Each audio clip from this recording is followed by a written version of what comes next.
Are you struggling to improve at Forza Horizon 5? You might have practiced hundreds of laps and tried dozens of tuning setups with little to no improvements. Here, I'll show you how you can instantly improve your times by seconds. All you need is a more expensive gaming PC. Let me explain. I'll use a world record run on this track as an example. It looks completely normal, except it isn't. Let's start at the beginning of the lap, where the in-game timer is exactly at 0 seconds, and fast forward the video by exactly 60 seconds. Suddenly, the in-game timer is at 59.8 seconds. Where did the other 0.2 of a second go? Let's compare it to a normal run and do the same thing. All of our timers are starting at 0, but if we fast forward it by exactly a minute, the world record run falls 0.2 of a second short.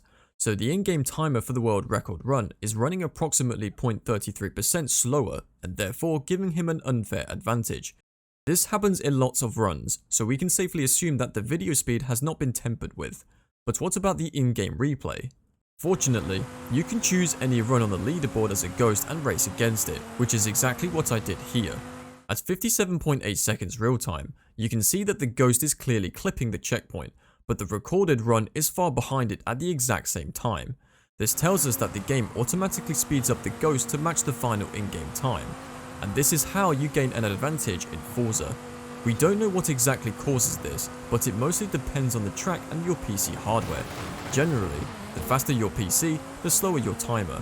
Consoles and most low to mid-end PCs don't have this advantage. If you want to check, you can use any custom track that uses the custom timer from the event lab, which is not affected by this bug and shows you your real time. I'm using this blueprint as an example. Make sure you don't pause the game or encounter any stutters, and then set a clean lap. If these two timers are almost exactly the same, it means your game is running as intended. But, as you already know by now, that is not always the case. In the worst case I've seen so far, you can get between 4 to 6/10 of a second advantage per minute. On some tracks, this is enough to bump up any top 50 times to world record. If you want to do that, here are the specs that give you that much advantage. Fortunately, this doesn't seem to have an impact in online races. The in-game timer will work normally for everyone. This means everyone will race on an even playing field. Or do they? Now that we have figured out the timer, it's time to see if game physics are the same for everyone.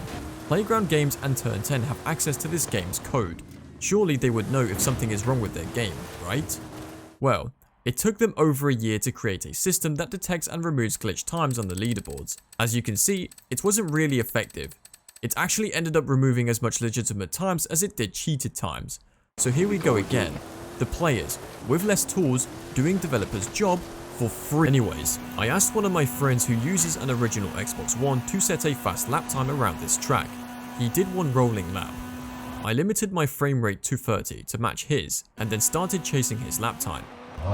It took me over 100 laps just to barely match his time. I then switched back to 60 FPS and continued. Not even 10 laps later, I managed to beat him by half a second. Now that's a big difference to be caused by only the frame rate. And before you say it, reaction times didn't really matter for the car and track combination we were using.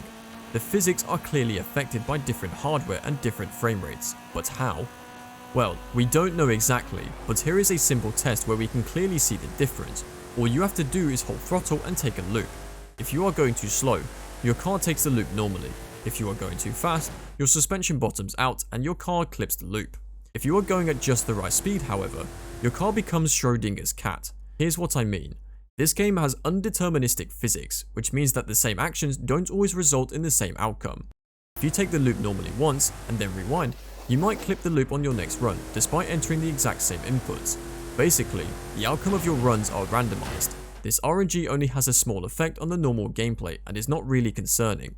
In a 60 FPS scenario, I took the loop 100 times and only clipped it in 8 of them. I did the same thing using 30 FPS, but this time, the clipping became much more frequent. Out of 100 tries, I clipped the loop 44 times. That's over 5 times the difference. But what changes between 30 FPS and 60 FPS? To answer that, I recorded the suspension telemetry for all of the runs. Each color represents a different wheel, and higher values mean more compression. Here's what the suspension telemetry looks when I put some of the 60 FPS runs together. The pattern is fairly consistent, but there are clearly some inaccuracies in some areas. Here are the 30 FPS runs, which look similar, but there are some key differences. In this area, for example, the decompression is totally different between 30 FPS and 60 FPS. The clipping is mainly caused by this area, where 30 FPS remains fully compressed for a while, whereas in 60 FPS it's much more likely for the suspension to decompress before bottoming out again. And that's everything.